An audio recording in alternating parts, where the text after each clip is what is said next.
Workplace shooting sprees are unfortunately not rare events in the United States, but much less so in China, where access to firearms is far more restricted.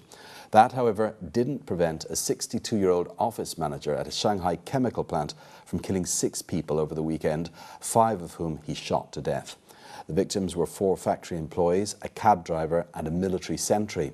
According to police, the suspect, Fanjieming, first attacked a colleague in an argument over factory finances on Saturday evening, eventually beating him to death with a blunt instrument. He then collected an illegally held shotgun, which was stored in the factory dorm in Baoshan district, before taking an unlicensed cab to the other side of the city. There, Fan shot the driver dead and then drove back to Baoshan, where he shot dead a sentry on duty at a naval base near the factory. After that, he returned to the chemical plant, where he killed 3 more people, including the factory boss, before being overpowered and detained by police. The factory was apparently in financial trouble and had suspended production last month. Earlier this month, another killing spree targeting members of the public left 47 people dead when a man set fire to a tank of gasoline in a bus in the city of Xiaman. He left a note saying the attack was in revenge for the way society had treated him. Well, to get some reaction from Chinese net users to these 2 attacks on innocent people to settle perceived slights, let's now cross over to the newsroom and our researcher, Julia Liu.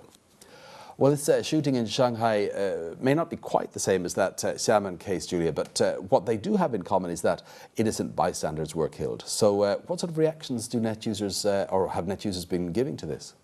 Well, as you can imagine, there's a lot of condemnation of the callousness of the murders and despair over the senseless loss of human lives. Well, this remark from a poster on 163.com is fairly typical. Well, so ruthless and violent to shoot 6 people in total, the murderer should be punished severely to the full extent of the law. And this poster, on QQ.com, has a simple question. Well, whether it's burning victims in a bus or shooting them to death, why are people driven to such extremes? And another poster from Heilongjiang says, well, hurting innocent people is an expression of a cowardice, not a sign of courage. However, there are also some net users like this anonymous poster from Jiangsu who seem to find some understanding for Fan. 62 years is old enough to retire and enjoy life. Perhaps he had to continue working just to earn a living. We really need to look at the real-life situation of those who struggle at the lower levels of society. And this poster adds, well, the murderer's resentment led to his risking danger in desperation. And Hao Da de Xiongxiong has a warning, saying, well, why would a person who could be a grandfather choose to kill people instead of enjoying himself with his family? This cannot have been triggered by some insignificant disagreement. Well, he must already have seen no way out of a blind alley. If similar problems are not solved, we may see more people killed. Okay, Julia, now I've said the cases are somewhat different, but it seems many net users are linking these killings to the Xiamen bus arson case, especially regarding the 2 perpetrators seeming desperation and their grudges against society, or in one case against their fellow workers. Yeah, sure, net users certainly see both incidents as having an element of anti-socialism at their center. And the Quanjing on Sina.com.cn views other cases are expressions of this sense of frustration and hopelessness that affects some people in today's China. The privileged class has so much power and wealth that what's left over for ordinary people in the lower classes is reduced dramatically. Fighting for the limited space and resources left, relations between individuals in these groups are tense, and the tension can even lead to fatal consequences. While this situation exists in many sectors, such as housing, healthcare, and pensions. Because he failed to get his pension, Chenshuizong set fire to a bus in Xiamen and killed dozens of ordinary people like him. And in the Shanghai shooting case, a closed and heavily in-debt factory was the direct cause. However, the bigger picture is that state-owned and monopoly enterprises claw in fat profits, while medium and small enterprises can't survive. And for Liu Xuesong, on the same side, social injustice does exist, but this doesn't justify sympathy for such crimes. Compassion for the weak should not go so far as to excuse the committing of crimes.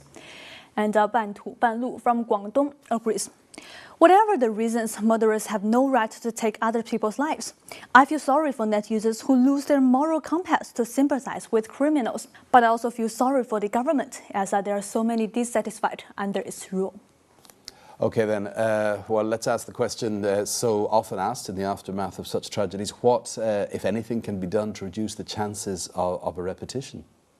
Well, firstly, there are plenty who advise increasing security measures overall. For example, this poster on 163.com says, well, I wish the public security department would crack down on illegal possession of guns. And Wang Zhongchao 12 also views that security needs to be beefed up at all levels. I can't believe that a military sentry guarding barracks was so easily killed. How safe does that make our country? And this poster, Mu Xiang Huangshi, views that solving financial problems at an early stage might help. While financial disputes are quite a common social phenomenon, which could actually be solved using normal approaches. Well, 黑白年代 also wants tighter security and tighter controls on the public. Murder and arson are a stain on our whole society, and anybody could be a potential victim. Maintaining a stable social order will ensure the interests of all citizens. And Peng Bin from Hubei says violent crimes committed by middle-aged and elderly people need to be the focus of more attention. The authorities need to carry out in-depth research on middle-aged and elderly criminals' motives and mentality, and accordingly implement feasible precautions. Well, this poster, 爱吃锅贴的吴胖子 on Weibo.com believes improvement of China's social system is the fundamental solution. Government management always focuses on the macro level and can hardly meet all the needs of individuals. While at the same time, our social organizations are not strong enough to solve these problems. Well, this means that personal problems can become magnified with tragic results. And finally, we have got this poster who has this reflection. The individual's happiness is the basis of social stability, not the other way around. Okay, thanks for that, Julia. And that was China Take researcher Julia Liu with online reaction to the killing of 6 people in Shanghai during a shooting spree there over the weekend. Next up on China Take, some of the top trending phrases on China's most popular search engines.